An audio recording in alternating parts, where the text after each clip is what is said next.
न्यायिक हिरासत में भारी पुलिस सुरक्षा बल के बीच में 2 लोगों की हत्या होती है। ये साबित हो गया कि उत्तर प्रदेश में गुंडा माफिया और जंगल राज कायम हो गया है। अपराधी बेखौफ हो गए हैं। प्रदेश सरकार के मुख्यमंत्री कहते हैं कि हम अपराधियों को मिट्टी मिला देंगे।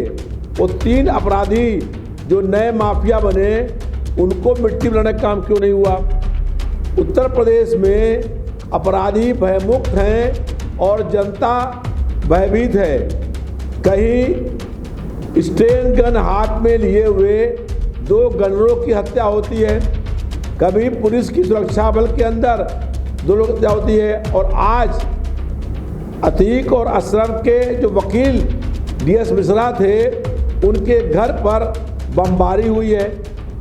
बमबारी करना इससे स्पष्ट हो गया है कि उत्तर प्रदेश अपराध में नंबर 1 हो गया है, और अब इस हालात में उत्तर प्रदेश के मुख्यमंत्री को एक दिन भी सत्ता में रहने का नैतिक अधिकार नहीं रह गया है।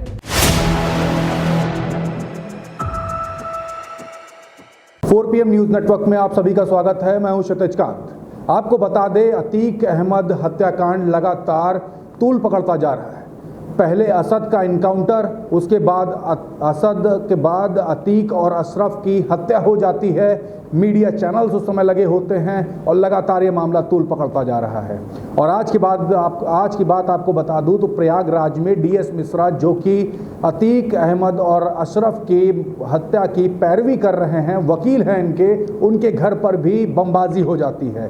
हमारे साथ बात करने के लिए इस समय सपा विधायक रविदास मल्होत्रा जी हैं। इनसे हम बात करेंगे और जानेंगे क्या कुछ कहना है इस पूरे मामले में। रविदास जी, ये पूरा मामला हो जाता है, अतीक अशरफ की हत्या कर दी जाती है, असद का इनकाउंटर कर दिया जाता है। क्या इसको लॉ एंड ऑर्डर का फेलियर मानते हैं या फिर ये पॉलिटिकल हत्या मानते हैं आप? न्यायिक हिरासत में भारी पुलिस सुरक्षा बल के बीच में 2 लोगों की हत्या होती है। ये साबित हो गया कि उत्तर प्रदेश में गुंडा माफिया और जंगल राज कायम हो गया है। अपराधी बेखौफ हो गए हैं।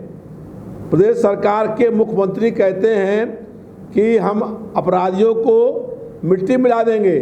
वो 3 अपराधी जो नए माफिया बने उनको मिट्टी मिलाने का काम क्यों नहीं हुआ? उत्तर प्रदेश में अपराधी भयमुक्त हैं और जनता भयभीत है। कहीं स्टेन गन हाथ में लिए हुए 2 गनरों की हत्या होती है, कभी पुलिस की सुरक्षा बल के अंदर 2 लोगों की हत्या होती है, और आज अतीक और अशरफ के जो वकील DS मिश्रा थे उनके घर पर बमबारी हुई है।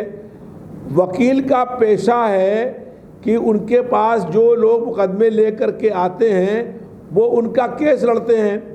तो अगर अतीक अहमद या अशरफ के कोई वकील हैं तो वो उनका पेशा था, लेकिन उनके ऊपर, उनके परिवार के ऊपर बमबारी करना इससे स्पष्ट हो गया है कि उत्तर प्रदेश अपराध में नंबर 1 हो गया है, और अब इस हालात में उत्तर प्रदेश के मुख्यमंत्री को एक दिन भी सत्ता में रहने का नैतिक अधिकार नहीं रह गया है।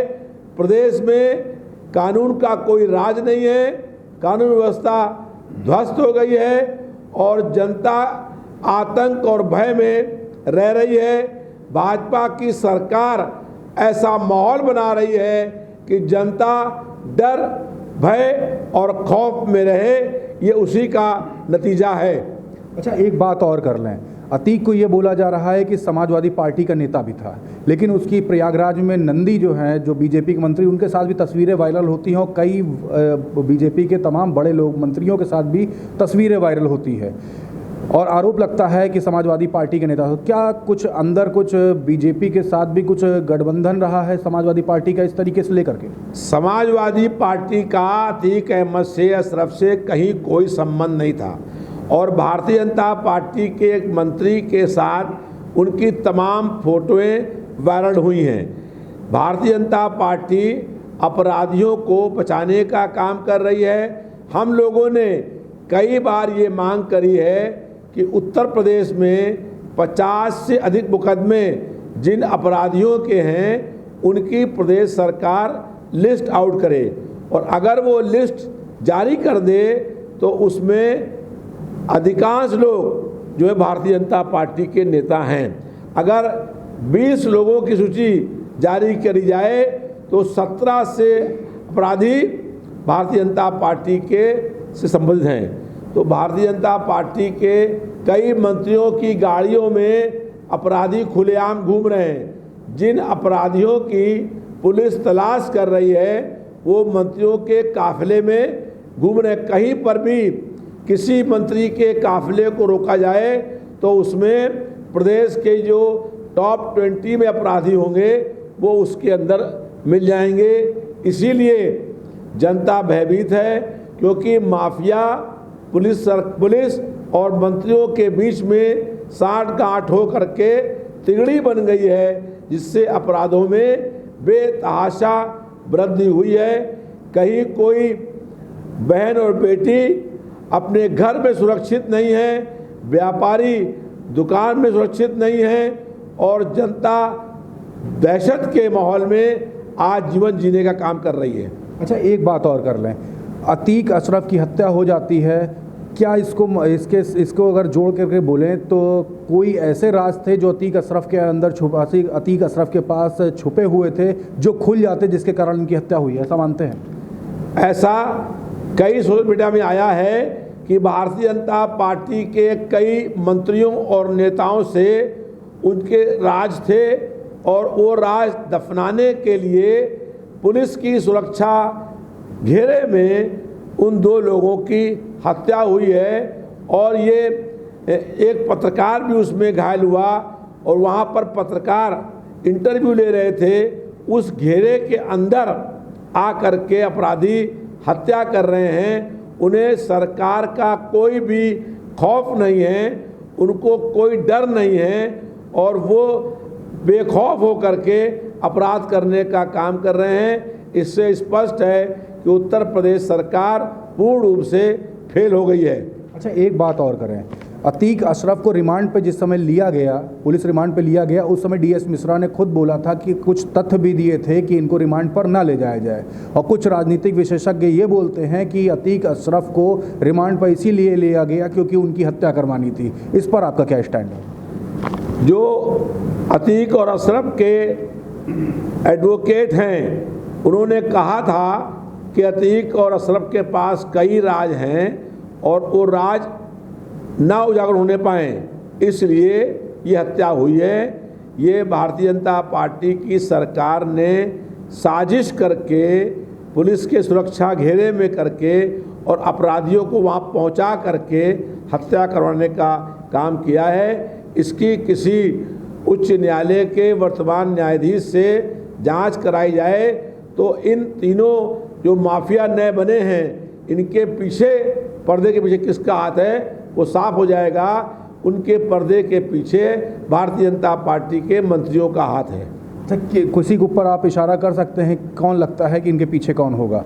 ये तो जांच का विषय है। अगर जांच हो, हम लोगों को ऐसी आशंका है कि प्रदेश सरकार के कई मंत्रियों के उसके संबंध थे और जो 3 लोग पकड़े गए हैं उनको पुलिस ने कहीं कुछ भी जो है वो मारने का प्रयास नहीं किया, वो खुद सरेंडर हो गए।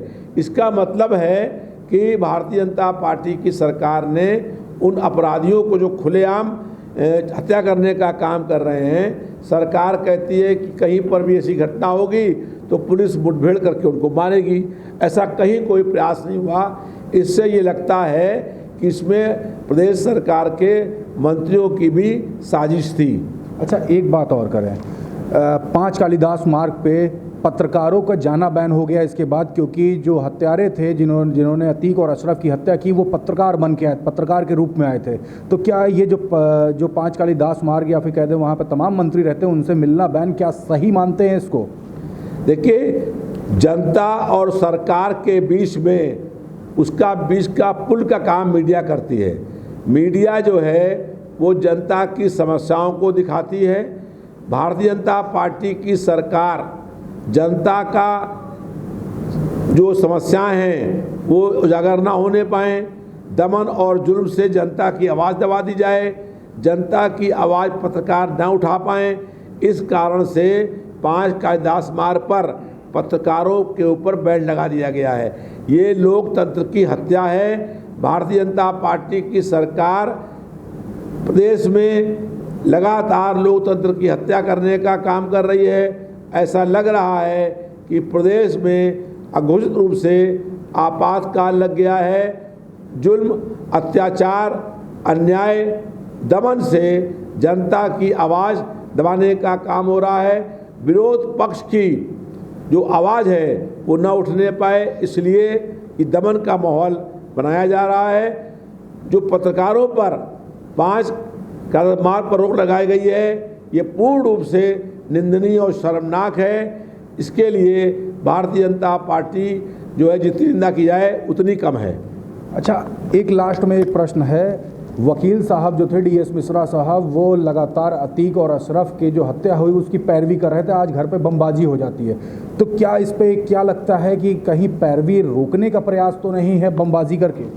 DS मिश्रा जो वरिष्ठ अधिवक्ता हैं, उनके घर पर बमबारी करने का मतलब है कि अगर कोई जो है पैरवी कर रहा है तो वो पैरवी भी ना कर पाए, सही तथ्य जनता के सामने ना आने पाएँ, उन तथ्यों को दबाने के लिए, छिपाने के लिए आज उनके घर पर बमों से हमला किया गया है।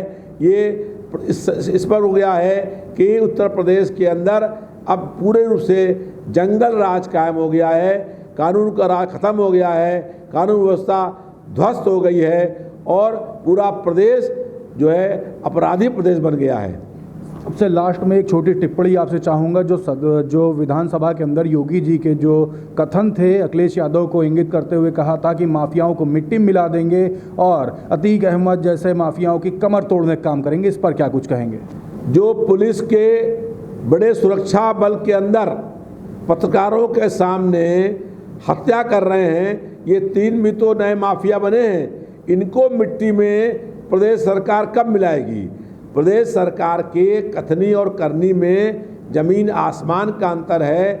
जो भारतीय जनता पार्टी में चला गया, चाहे वो कितना बड़ा अपराधी हो, वो अच्छा हो गया। इसीलिए हम लोग ये मांग कर रहे हैं कि प्रदेश सरकार जो 20 बड़े अपराधी हैं उनके नाम जारी कर दें। उनके नाम जारी से हो जाएगा कि उसमें 17 आदमी भारतीय जनता पार्टी के हैं। तो भारतीय जनता पार्टी जनता को गुमराह करने का काम कर रही है, झूठ बोलने का काम कर रही है, अपराधियों को बचाने का काम कर रही है और स्वयं खुद अपराधी प्रदेश सरकार की मंत्रियों की गाड़ी में घूम रहे हैं। कोई मंत्री की गाड़ी चेक कर ली जाए तो उसमें अपराधी मिल जाएंगे जिन्हें पुलिस तलाश करने का काम कर रही है। इसी कारण उत्तर प्रदेश में लगातार अपराध बढ़ रहे हैं और इन अपराधों को बढ़ने के लिए भाजपा की सरकार पूर्ण रूप से दोषी और जिम्मेदार है। धन्यवाद। हमारे साथ आप देख रहे थे रविदास मल्होत्रा जी से बात हो रही थी। साफ अतीक के मर्डर के बाद लगातार जो मामला तूड़ पकड़ रहा था वो आज यहाँ तक पहुँच गया प्रयागराज में। जो DS मिश्रा साहब है, जो वकील हैं इस पूरे केस की जो पैरवी कर रहे हैं, उनके भी घर पर बमबारी हो जाती है और लगातार वहां पर प्रयागराज में टेंस माहौल बना हुआ है। इतने टेंस माहौल और इतनी सिक्योरिटी के बीच में कैसे बमबारी हो जाती है और क्या ये पूरे मामले को दबाने की साजिश है और क्या इसको कूटरचित तरीके से पूरे मामले को रफा दफा करके ख़त्म करने का प्रयास है? ग्राउंड रिपोर्ट के लिए जुड़े रहें। मैं इस मुद्दे से जुड़ी हुई हर खबर आप तक पहुँचाता रहूँगा। मैं हूँ क्षितिज कांत, कैमरा पर्सन शुभम के साथ। धन्यवाद।